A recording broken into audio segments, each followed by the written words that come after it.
Hello and welcome. Today, we are diving into a really profound spiritual practice called gayatri-upasana. Now, our source material talks about this as something more than just a mantra. It's a direct path to unlocking this incredibly powerful inner strength, a quality it actually calls soul force. So let's start this journey and figure out what that really means. To get us started, let's just pause and ask a really big question. If you strip away all the usual stuff, money, fame, power, what is the single greatest, most meaningful success a person can achieve in their lifetime? Well, the source we're looking at today has a very clear answer. It says that the ultimate success isn't something you get on the outside. It's a total transformation on the inside. It's that moment when your mind gets purified of all its biases and baggage, and you just naturally start walking on the path of truth and wisdom. This single idea really sets the stage for everything we're about to explore.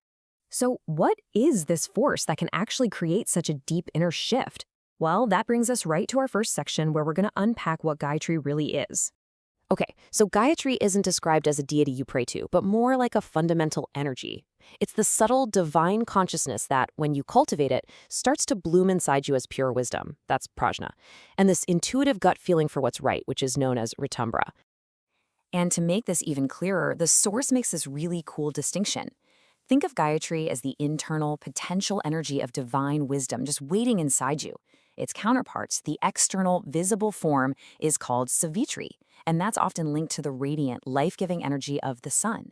So there are really two sides of the same coin. One is the subtle power within, and the other is its amazing expression in the world all around us. All right, so we get the concept, but what actually happens when you start doing this practice? What's the payoff? Let's dive into the real, tangible impact it can have on your life. The text lays out a really clear progression here. It starts by purifying your mind, clearing out all those negative habits. And with that new clarity, you awaken vivek, which is true discernment, and darshita, which is kind of like foresight. This then leads you to tattvagyan, a direct knowledge of truth, and this totally unshakable faith that lets you face anything. But all of this, it's all building up to one final, ultimate prize. And here it is. This is the core promise of the whole practice.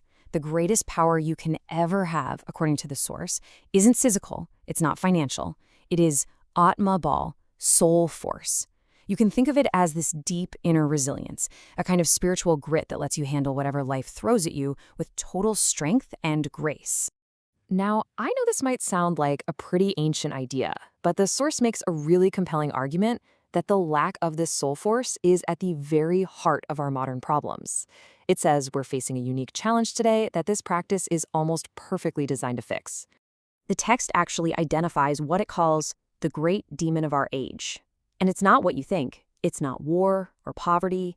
It's asta sankat, a crisis of faith. And this isn't just about religion. It's a crisis in our core values, in our belief in anything truly meaningful. This quote, it really cuts deep. It argues that our modern gods have become indulgence, ego, and narrow-minded greed. The text suggests that this kind of internal decay, well, it just can't be fixed with money or technology. It needs a spiritual solution that gets to the very root of the problem. So if you feel that call to address this crisis inside yourself, where do you even begin? That brings us to the really practical, step-by-step part of our explainer, the essential rules of the practice. First things first, the physical foundation has to be clean and stable. That means you bathe, find a quiet spot, and wear clean, comfy clothes. The source is pretty specific about using a mat, saying that sitting on the bare ground can actually leak the subtle energy you build up. And finally, sitting up straight with a straight spine is key for proper energy flow. Now, the physical setup is important, for sure. But these 4 mental pillars, this is the real engine of the practice. You absolutely need concentration to keep your mind from wandering, a deep faith that this actually works, the perseverance to just keep going when you're bored or doubtful, and finally, regularity, making this a non-negotiable daily habit. Okay, let's get to the ritual itself. The chanting should be soft, just loud enough for you to hear, using a mala made of tulsi or sandalwood. If you can, face the sun or some other source of light. The practice also asks for 2 witnesses, fire, like a lamp or incense, and a small vessel of water. And here's a key detail for using a mala. When you get to that final, bigger bead, the samiru bead, you don't cross it. You actually turn the mala around and go back the other way. The source is also super practical about the fact that life happens. If you get interrupted, no big deal. Just wash up and add one extra round on your mala. If you miss a day completely, you do the same thing the next day. And for things like travel, sickness, or for women during their menstrual cycle, you just pause the formal ritual with the mala, but you keep the practice going with mental chanting. That way, that pillar of regularity stays strong. And to really support this inner work, the text suggests what's called a sattvic, or pure lifestyle. This means eating simple, fresh food and avoiding anything that's going to agitate your mind. It also applies to your behavior, like steer clear of gossip and negativity, and just embrace a simple, virtuous life. For anyone doing a really intensive practice, celibacy is also encouraged to help conserve that vital energy.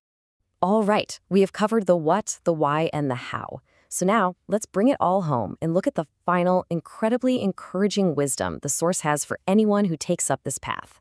This is probably the most comforting and reassuring thing in the entire text. It says that this practice is never, ever wasted. There are no negative side effects. You can't get harmed by making a mistake, and every single bit of effort you put in, no matter how imperfect it feels, creates a positive result. So you can practice with a totally fearless and joyful heart. And finally, there's this beautiful piece of advice about sharing what you found. The source makes this wonderful comparison. It says, just like it's kind of rude to eat a delicious sweet all by yourself without offering some to others, it's considered a great fault to discover the benefits of this practice and not lovingly encourage your friends and family to try it too.